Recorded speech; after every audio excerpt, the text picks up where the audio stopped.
How's it going, everybody? And welcome back to Continues to Tick. Look at this. Practically the last full week of March is now upon us.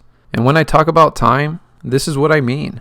Time ticking away like the sand running down within the hourglass. Momentum building, and time just tends to speed up as we age and run away from us. Fortunately, the expected lifespan today is about 79 years old.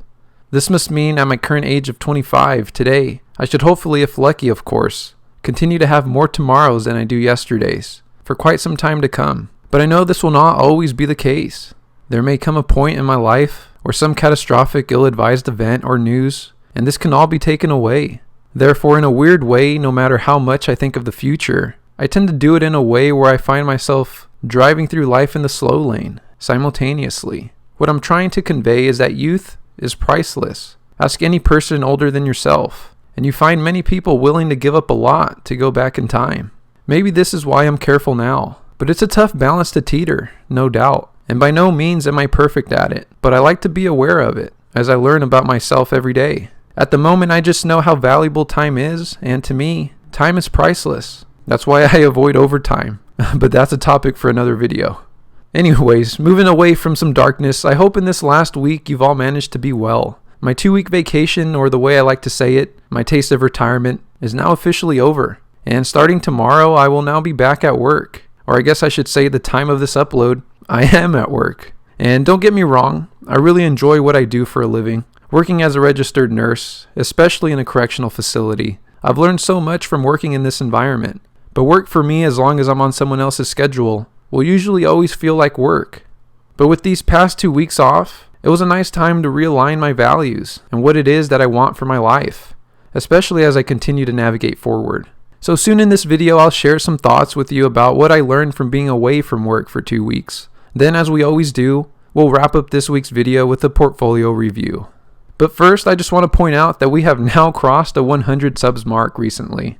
We're at 108 currently, and it makes me very happy. The journey has been fun, and I think the best part about it is that I have greatly been enjoying this YouTube journey as well. Having fun with this channel, expressing myself, and doing what I enjoy. And to see other individuals likewise, it's encouraging. It's also really exciting as I personally feel like I'm just getting started with this channel. And I'm looking forward to the process of it all. Like I constantly say, the game of life is quite long. Or it's supposed to be. But blink, and blink again, and years pass right before you. And to find out there are many other future-oriented individuals that think in similar ways is nice to find out. And as I've said, this journey with the channel or the dividends is not stopping anytime soon. So thank you for all those that have subscribed, and I'm continually looking forward to what's to come. With this said, as I was alluding to earlier, I see vacation away from work as a taste of retirement. After all, it's how the system works, right? You work 52 weeks of the year, and in exchange, you get a few weeks of this off. Crazy trade-off, but that is the system and the structure we are working within today until we are capable of punching out for good, aka reaching retirement.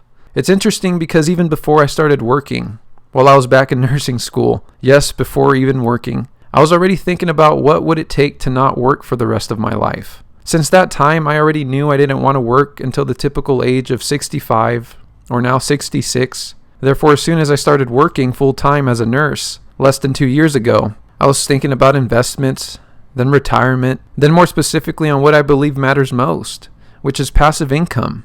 Money you make while you sleep, per se, or don't have to work harder or more, or at all for. Being away from work these last 2 weeks again gave me the taste of what it felt like to be back in school on summer break. It gave me the same taste or thought of why even before I started working full time, I knew I didn't want to work forever. It made me realize working on someone else's schedule until the age of 66 is not my idea of a plan I want to pursue. These reasons alone are why I haven't bought my Jeep Wrangler Rubicon or that new Ford Bronco today at age 25. Although I can technically afford it, making my monthly payments, but would rather drive my beater car till it dies. Although my beater car is a Toyota Camry, so it may never actually die. So, whoops. But what I'm trying to get at is that these are sacrifices and trade-offs that I feel are necessary to feel what I have felt these last 2 weeks, permanently and especially before the typical age of 66, hopefully aiming for the age of 50 or sooner. And honestly, what type of trade-off is working 48 to 50 weeks of the year to only still need to ask for permission to take those 2 to 4 weeks off? To me, time is priceless, but I also understand in my 20s I have to build, as I'm in the building phase. But I also realize that as I build, I need to continue to preserve what I have, or what it is that I'm actually building. But even most importantly still, individually, we all need to realize what it is that we're building and why. Or before you know it, you'll find yourself later aged in life, trying to catch up. And I cannot imagine the stress that must feel like. These last 2 weeks I felt free. I made my own schedule, was in another country, didn't worry about money, and was spending the most time I have had in a while, surrounded by loved ones. That is what I currently work and save for, and plan financially for the future for, to do that as soon as possible, and permanently. And now, making our way to closing out this week's video, let's head into the portfolio review for this week.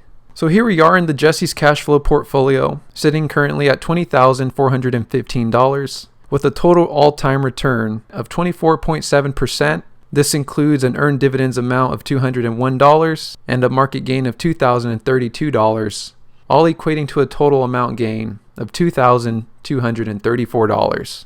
So we've made a little bit of progress since my last video. In the last video, we finally had hit the $20,000 mark. And here we are, continuing to make progress, continuing to stay course. This last week was rather interesting. We actually ballooned all the way up to, I believe, $20,700, as you can see here, with the deposit. But later in the week, it started going down. So we ended up at $20,400. But that's the thing with the market. There's no point in trying to time it. It's better to just start and just begin. I started this portfolio last year in the crazy year of 2020, back on July 20th, as you can see here. And at the time, I thought it was a really poor time to begin a portfolio. I had just missed a huge market crash and recovery, or the dip, and I thought I had missed out on a lot of gains. And hindsight will always be 2020. That's why it's better to just invest. Or for example, if you're investing in dividends like this dividend portfolio, the returns, the percentage gains, they're nice. It's great to see green. But at the end of the day, it doesn't matter. What matters is, are the companies that you're holding paying you dividends? And those dividends equate to the passive income. And the passive income is my ultimate goal. That's what I'm after. Making money I don't have to work more or harder for. Having my money work for itself. And not needing to cash out my prize to get my prize. And as you can see here for the activities for the week, we made our deposit like normal here on May 17th of $500. And we had a really big snowball here that I'm going to try to explain. So $523.98. So a $23 snowball that happened on the day of my deposit. So the week started on March 15th. You can see here I got paid by McDonald's, $1.13. Also on the 15th, I got paid by NextEra Energy, 87 cents. $2.25. And then on the 16th, I got paid by Duke Energy Corp, $2.15. So do take note. These were pretty big dividend payouts. You know, $2, $1. NextEra was almost at $1, and this adds up. And now trying to go back to explain this $23 snowball. So what had happened was last week when I made my deposit and I made my automatic purchase, there was a snowball of $7.83. Well, the following days after that, on the 12th, I got paid by Walgreens, which was close to $4. And I also got paid by Sherwin-Williams, 44 cents. And then 3M, which is $1.67. So that contributed to this week's dividend payouts, further increasing the snowball. And I think it had something to do with the timing. As you can see here on March 10th, I had my deposit. And it was on March 10th where I made the purchase and funneled into the dividend portfolio. And March 10th had a bunch of payouts. As you can see here, there's ExxonMobil, Chevron, Sunoco, Snap-on, IBM, Exxon and Chevron again, because it splits it for some reason. Snap-on. All of this, I think, didn't get invested last week. So it rolled over. So it sneaked into this week's. Thus, a $23 snowball, which is huge. You know, it doesn't happen too often, but when it does, it's a great sight to see. It's like half a tank of gas. But as I was alluding to earlier, it's hard to time the market, but if you're investing for growth, you may tend to have to. Because at the end of the day, when you're investing for growth, you're trying to buy in as low as possible and sell as high as possible. Sure, with dividend growth investing, that is the picture too. But a majority of the dividend investors, we're investing for the long term. We're investing for dividends. And the growth is just a cherry on top. Because at the end of the day, we're trying to build up a passive stream of income. Most of us are going to hold our portfolios for life. Maybe pass it on to somebody else in your family later on. Future children, if you will. The idea is never to sell. is to always receive those dividend payouts for as long as you can, and monitoring all the companies and the holdings that you have and making sure that they pay up. And if they don't, then you'd have to readjust and adjust your strategy a little bit, maybe sell the company, buy a new holding. But there's a big difference there in investing for growth versus investing for dividends. So it's glitching here a little bit. It says all time 16 minus 16%.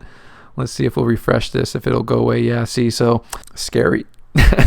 Anyways, guys, that's going to be it for this week's video. I wish you guys a good upcoming week. I'm kind of looking forward to my upcoming week, kind of not. It's going to be my first week back, and you already know how the first week, let alone the first day back after vacation is at work. It's not pleasant per se, but we'll get through it. I'll get through it. And I'll see you guys on next week's video.